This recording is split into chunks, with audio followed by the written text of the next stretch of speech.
Today on Zoom, you probably remember our other performances of The Red Bench. Well, here's a brand new version. What you doing? Sitting on a red bench. A lot of kids read newspapers, but I actually like to write for them. This afternoon, I'm going to interview little Romeo, and you're coming with me. Do you have a girlfriend? Here's another way that you can detect static electricity. You can make people electrocuted. Wow! No, I just shocked myself. Funding for Zoom is provided by the National Science Foundation, America's Investment in the Future, and by the Corporation for Public Broadcasting, a private corporation funded by the American people, the Arthur Vining Davis Foundation, the Wheezy Foundation, the Tucker Gosnell Family Foundation, and by contributions to your PBS station from viewers like you. Hey! Hi, we're the Wolfson Road Elementary School, right here in Long Meadow, Massachusetts. Get ready to Zoom! Yeah! I made it. All right. Woohoo! Flavor! Better. You can do it. Let's go. Come on, you got it. Come on. All right. Come on, Ting. Come on, Zoomer. Let's hit that ball. I got it. Yeah! Come on and zoom, on and zoom, come on and zoom, on and zoom, come on and zoom, zoom, zoom, on, zoom. Come on and zoom, call the tune. Come on and zoom, starting soon. Come on and zoom, zoom, zoom, zoom. I'm Caroline. I'm Lainey. I'm Eduardo. I'm Garrett. I'm Mike. I'm Courtney. Oh, yeah. And I'm singing. We're all plugged into one row now. So let's talk. We want to hear from you. Come on, give it a try. And if you like what you see, turn off your TV and do it. Do. Come on and zoom. Choose a zoom. Come on and zoom. Oh, yeah. Come on and zoom, zoom, zoom on. Zoom, zoom. Come on and zoom. Come on and zoom. Come on and zoom. Come on and zoom. Come on and zoom, zoom. We're zooming on WGBY. Hello there, Zoomers, and welcome to today's show. Tag, you're stuck in the mud. Uh-oh, I'm stuck in the mud. Help! I'll save you. Phew, I'm free. Thanks, Caroline. Good thing Shelby E. of Bakersfield, California, emailed us the directions. Who knows how long I would have been stuck. Here's how to play stuck in the mud. First, pick a person to be it. When the person who's it tags you, then you're stuck in the mud, and you can't move. The only way to get unstuck is if someone crawls between your legs. When everybody's tagged, then the game is over, and the last person who's left is it in the next round. Okay, Zoomers, are you ready to play? Yeah. Okay, so I'll be it. Ready? Here it comes!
Hey, Mike.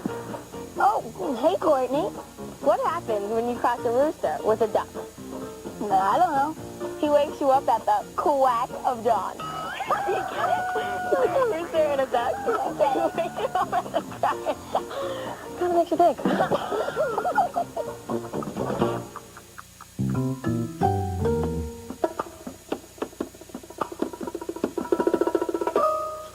do?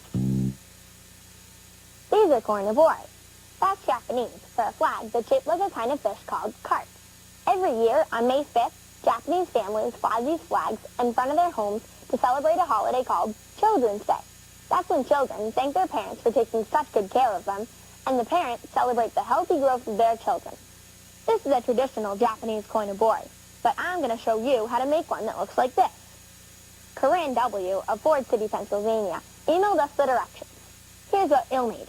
Some fabric or an old pillowcase, fabric glue, a stapler and a hole puncher, a small piece of thin cardboard, some fabric paint, ribbon, and felt to decorate your carp, and some string to hang it.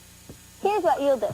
First, cut a piece of fabric so it's 20 inches long and 18 inches wide. Then fold it in half like this. Now draw a fish design on your fabric. Make sure the mouth is at least 6 inches wide. Now cut it out along the lines. The flag is shaped like a carp because carps are really strong and can jump very high out of the water. And the Japanese families fly these in front of their homes to make a wish that their children will grow up to be strong and healthy like the carp. Almost have one side finished. It's kind of difficult because you have to cut out 2 pieces of fabric. So I'll cut out this too. Cut it out. You might have to hold the fabric tight, that way you can cut it better. Now you can paint the body of your carp. You can use different things to paint it. You can use a paintbrush, a toothbrush, a sponge, or a cotton swab. When your design is dry, you can glue it together. But make sure you glue it inside out, like this. And don't put any glue on the end of the tail or the mouth, because you want wind to flow through these, that way your flag swims in the breeze. So just squeeze out a small amount of glue, like this. So we'll do this. That's one side. It's okay if it comes out in little dots, that way, as long as it's not a lot of glue. Just squeeze it a tiny bit at a time. Here we go. Okay. Put that back and then take your other piece and put it like this. This is where it gets tricky. Connect the mouth like this, and then just try to kind of drape it over it like this. That worked out pretty well. Then just pat it down a little bit. It's okay if the glue sticks out the edges. Cool. That worked well. When the glue is dry, you can turn it right side up. So let's move this over here. Here's one that's already dry. So turn it right side out. You just want to stick your arm through and then pull it like this. Be careful, it's fragile. So there we go. Ah, it's so pretty. It's cool. Now you get to add ribbon to your flag using glue or a stapler. And I have purple and yellow in mine, so I think I'll use purple ribbon. So just attach it to the end of your flag on the tail. So, here's the tail. And just staple it on. We'll go like this. Okay, so staple that piece. And another piece. Ribbon. Okay. There we go. Okay. Ooh, pretty. Now, take your piece of cardboard that's 1 inch wide and 13 inches long and put it in the shape of a loop like this. Then stick it into the mouth. So put it through and then let it go. So then take it back out. We'll hold it in place. Then take your stapler and staple it together like this. 2 should hold it. Okay. And stick it through. Then you want to stick it down like 1 inch below the tip of the fabric and fold that down and staple it on. You need to do a couple of staples. to staple it through the fabric and through the cardboard. I'll do one right here. There we go. It's good, like 4 or 5, it should do it. Try not to cover up too much of the paint, but you do want it to hold. Okay. So, ooh, neat. Now, using a hole puncher, punch a hole through both sides of the mouth. So one here and one here. Then take a ribbon or a string and loop it through the hole. So you tie it right here and tie it right here. Then you can hang it. When your design and the glue are dry, you can hang your koinobori outside. Now let's see what the Zoomers made. Each of the Zoomers made their own koinobori. The highest one represents the oldest Zoomer, and the lowest represents the youngest. Do you think you know who's the oldest Zoomer and who's the youngest? Well, let's see if you're right. Okie dokie. So Garrett's the oldest Zoomer, then Estuardo, then comes me, then Mike, then Courtney, Xingyang, and Alini's the youngest. Cool koinobori. For more fun things to make and share with your family and friends, go to the Zoom Do section of the Zoom website at pbskids.org. Hey, Garrett. Oh, hey, Courtney. Why couldn't the duck play baseball? I don't know. Because he was a little foul. Like F-W-O-L. Did you know a duck was a foul? No. What's up? What's up? What's up? What's up? What's up? What's up? What's up? What's up? What's up? What's up? Who's your favorite superhero and why? If I could be any superhero, I would be Captain Underpants because I could fly all around wherever I wanted. I would be Spider-Man because I could swing on webs. I'd be Batman because he's always saving people. I would be, Wonder Woman because I could do, like, anything I can't do when I'm just playing me now. My favorite superhero is Daredevil because he fights a lot of villains and he's really cool and he does all of that while he's blind. Oh.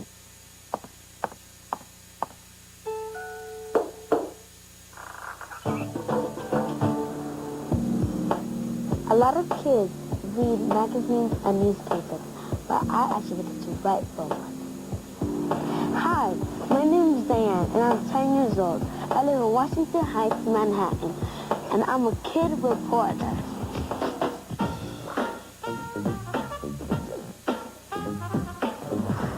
A bunch of my teachers got me interested in writing, but it was my fourth grade teacher, Mr. Savoli, who helped me enter a contest and become a reporter for a magazine called Panther Kids.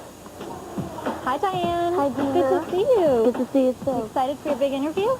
Definitely. So what's going to be your first question to Romeo? This is my editor, Dina, from the magazine. She assigns me my stories. She's kind of like my boss.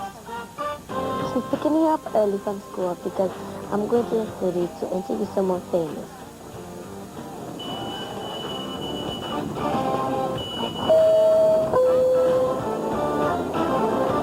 All my assignments, they're really cool. We get to go out, meet famous people like Al Cool and Daniel Radcliffe. This afternoon, I'm going to interview Little Romeo, and you're coming with me.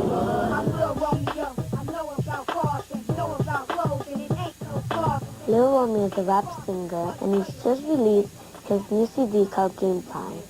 The first thing I do to get ready for an interview is research on that person. Go to the library, go to the internet, do whatever you can, because that way you get to ask really good questions. I'm excited, but I'm a little bit nervous. I've done all my research, and I think that I know everything there is to know about Little Romeo, and I'm ready to go. Let's get ready. Here we are. Here we go.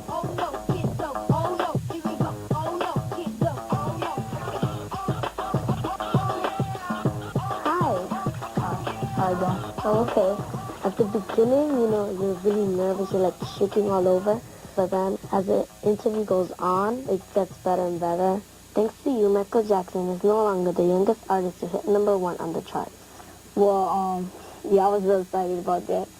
I was the youngest artist to hit #1. And I was #1 for 10 weeks, thanks to my fans out there. Do you have a girlfriend? No, I don't have a girlfriend. I just been working on my music. Probably in the future, though. No, not right now. The interview lasted about 20 minutes, and by then I got to ask really good questions. Well, the interview's over, but the real work is just beginning. I still have to go back to the office and start typing my story. As soon as I get back from the interview, I listen to my tape recorder and write down exactly what Little Romeo said. What was the most interesting thing about the interview and about Little Romeo? Then I go to a meeting with Joel. He's head editor of Time for Kids. We discuss what the story should look like. When you see him in person, he's taller than me. I'm like, wow. So he's actually bigger in real Yeah, life than he is on television? After that, I sit down and write my article. And since I haven't been a reporter for long, Joel or Dina look at it and help me make it better. It's a long process, but I really enjoy it, and it also helps me become a better writer. Once the story is finished, I get to pull it up and see it on the internet and on magazines. People all around the world get to see me, get to read my story, and I think it's really cool.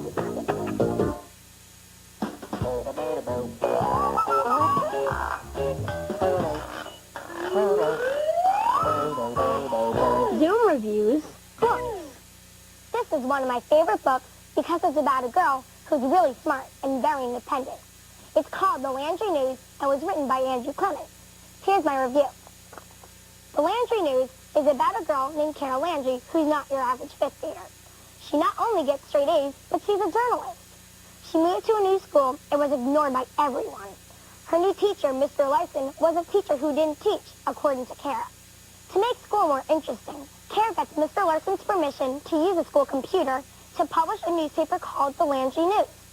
This book is about how Mr. Larson uses Kara's newspaper to teach the students and how the principal uses the newspaper to try to fire Mr. Larson.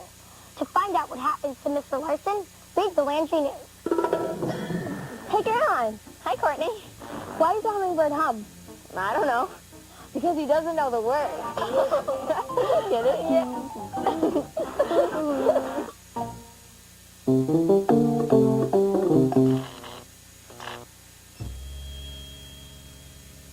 Garrett, Alini, and Esquardo showed us lots of ways that we can see the effects of static electricity.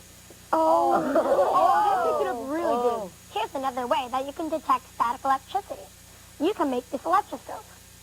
Wendy A. of Atlanta, Georgia, sent us this idea.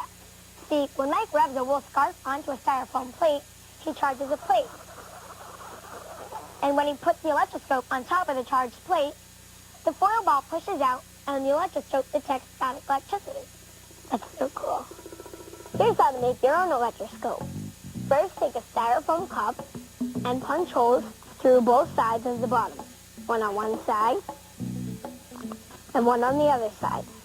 Then, take a plastic straw, not the kind that bends, and put it through the holes of the styrofoam cup. Or through this hole, if I can get it, and one through that hole. So it comes out on both sides. Then, flip it over, and you want to glue it to an aluminum pie pan. You want to glue it on the edge so that the straw sticks out over the edge of the pie pan. The glue takes a while to dry, so we have one already made. When it's done, it will look like that. If you don't want to wait for the glue to dry, you can also tape the cup to the pan. Cut a piece of thread about 8 inches long and tie a few knots at one end of the thread like this. Take a 1-inch square piece of aluminum foil. Use it to make a ball around the knots in the thread. Okay. You want the ball to be about the size of a marble, and you want to make sure that the foil is tight enough so that it won't fall off, but you don't want to make it too tight. Okay. There you go. That's probably good enough. Yeah, probably. Okay. Not too tight, but... Alright. Now, take the string and tape it to the end of the straw so that the aluminum foil ball hangs down just next to and maybe even barely touching the edge of the aluminum pie pan. You want to tape that like that. We're going to have to adjust it. Yeah, A little. that's probably true. Yeah, here, I'll pull it a little bit. Then tape the middle of the straw to the cup so it doesn't bounce around while you're using the electroscope. Perfect. Now to test out the electroscope. To create static electricity, I'm going to rub this wool scarf onto the styrofoam plate. It's easier if you tape the plate down so it doesn't move around. Okay. Then, put the electroscope on top of the styrofoam plate. Make sure you always hold the electroscope by the foam cup and not by the metal pan, otherwise it won't work. Whoa. Extra cool. So neat. It layers out like an inch. You can tell the electroscope is detecting the static electricity because the aluminum foil ball is pushing away from the pan or repelling from it. Here's a science scoop on why this works. When we rub the wool scarf against the styrofoam plate, we left negative electrons, which charge the plate with static electricity. Even though the plate is charged with static electricity, the electrons can't very easily pass through the styrofoam. This is because styrofoam isn't a conductor. But electrons can very easily pass through metal, and aluminum foil is metal. So when we put the pie pan onto the styrofoam plate, the electrons pass through the pie pan and into the small aluminum ball. Because electrons have a negative charge, the foil ball and the metal pan both became negatively charged. And when two things both have the same charge, they repel or push away from one another, which is what the foil ball did when it moved away from the pie pan. Here's another neat thing you can do with your electroscope. If you put your finger near the metal ball, you'll notice the metal ball sort of attracts to your finger. And if I let the ball touch my finger, just like that, that's cool. The metal ball loses all its negative electrons as they pass into my hand. Now, once all the negative electrons are in my hand, it becomes neutral, which means neither positive or negative. So gravity brings the ball back down. But once it touches the charged pie pan, it becomes negative again, and negative repel. So the ball makes a swinging motion back and forth between my finger and the pan. This is why we told you earlier to hold the electroscope by the foam cup and not by the metal pan. Because if you touch anything metal, like the foil ball or the metal pan, you'll pick up the charged electrons, like this. See, now it loses all its charge. Yeah. Make your own electroscope at home. And maybe you can experiment with more than one ball. Or maybe two electroscopes at one time and compare the results. If you come up with any discoveries, send them to Zoom. Hey, want to try this? Okay. Rub.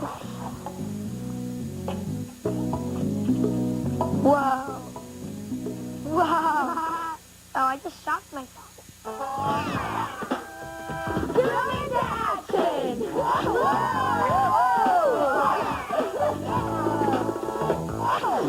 I'm a member of the Zoom team. This Zoomer volunteers by helping the manatee. During a family vacation, he found out that the manatee is an endangered species, which upset him because it is such a gentle and beautiful animal.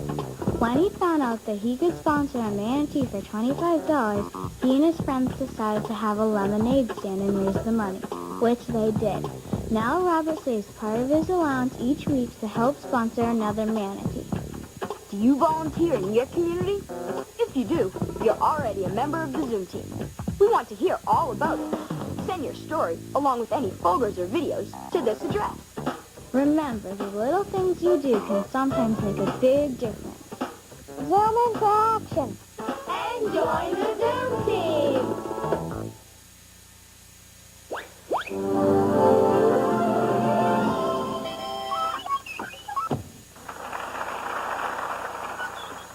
Welcome to Zoom Playhouse.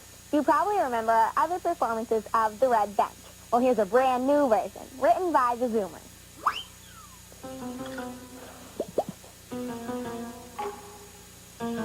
This looks like a good place to sit.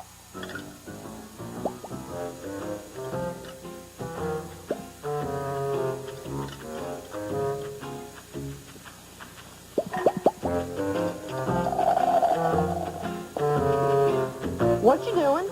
Sitting on a red bench. Can I join? Sure.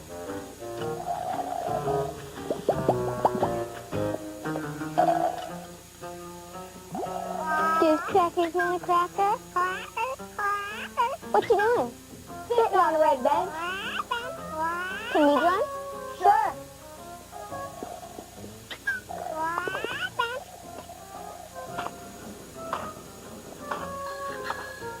What you doing? Sitting on a red bench. Can I join? Sure.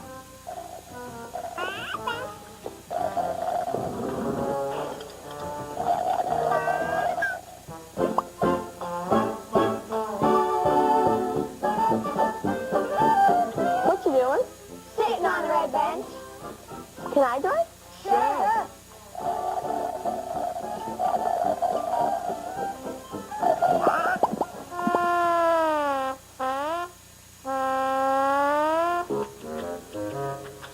What you doing? Sitting on a red bench. Can I join? Sure.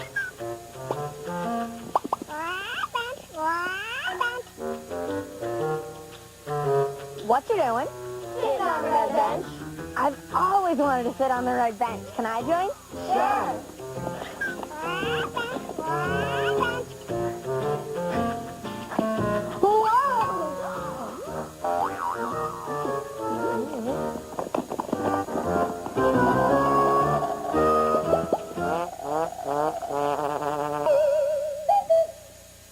Hey, want to sneak a peek behind the scenes of Zoom? Well, you can take a virtual tour of the Zoom set in the Studio Z section of the Zoom website at pbskids.org or America Online, keyword PBS Kids.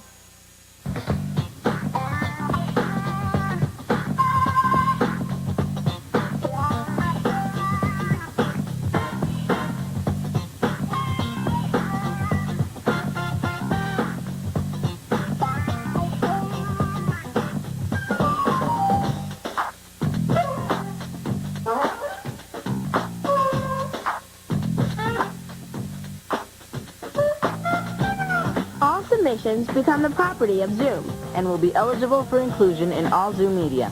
This means that we can share your ideas with other Zoomers on TV, the web, in print material, and in other media. So, send us a Zoom. Hello there. The future is getting clearer. Yes, it's getting clearer. I see letters, yes. And they're from you. Yes, you with the letters to Zoom. Box 350, Boston, Mass. 02134. I was it! Ha